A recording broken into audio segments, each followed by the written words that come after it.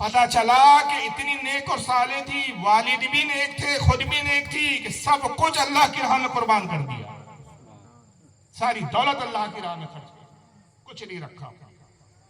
آخری پونجی وہ 40 دینار تھی، وہ بھی غوث اعظم کے حوالے، بغیر یہ غور و فکر کیے کہ 40 دینار جب میں عبد القادر جیلانی کو دے دوں گی، عبد القادر کو میری گزر اوقات کیا ہوں گی، میرے کھانے پینے کا کیا معاملہ ہوگا، سب اللہ پر توقع۔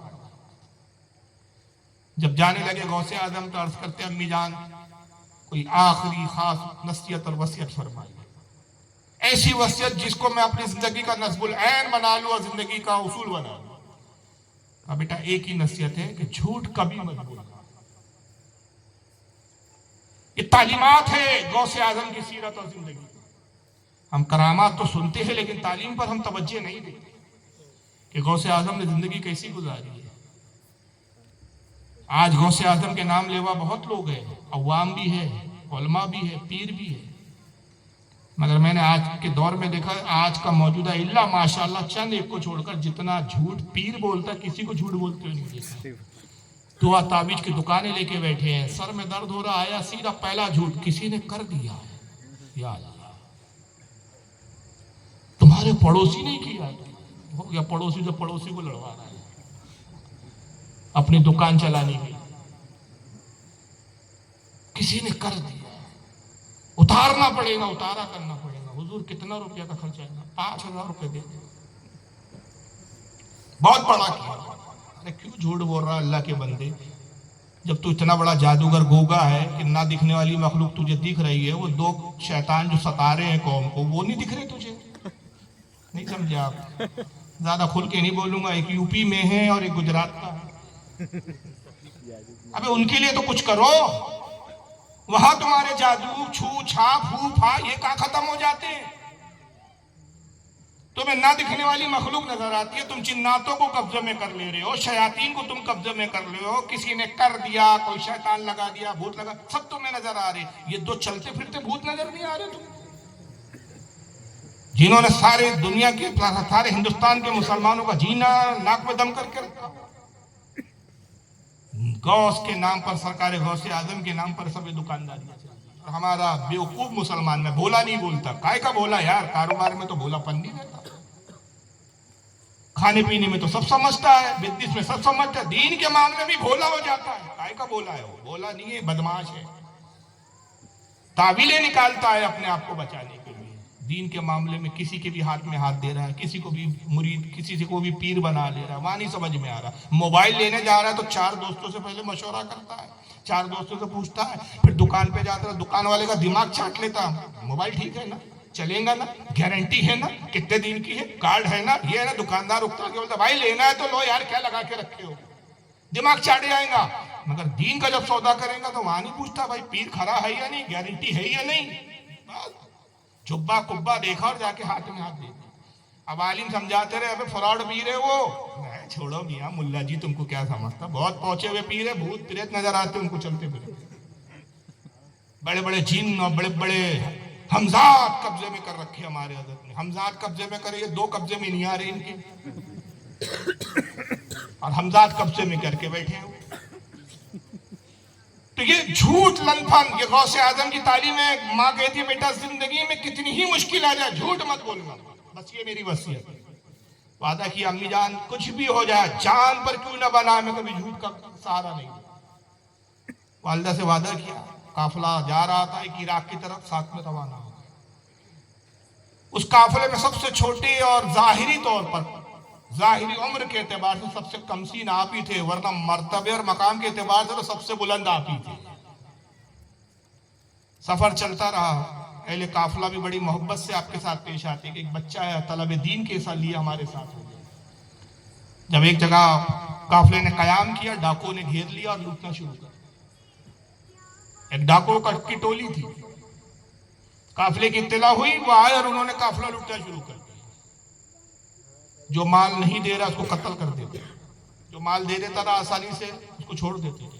ایک ڈاکو غوث پاک کی خدمت میں آیا، اے بچے تیرے پاس کیا ہے؟ جو بھی ہے فوراً بتا دے۔ کہا میرے پاس 40 دینار ہے۔ وجہ کیا تھی؟ ماں سے وعدہ کیا تھا، جھوٹ نہیں بولوں۔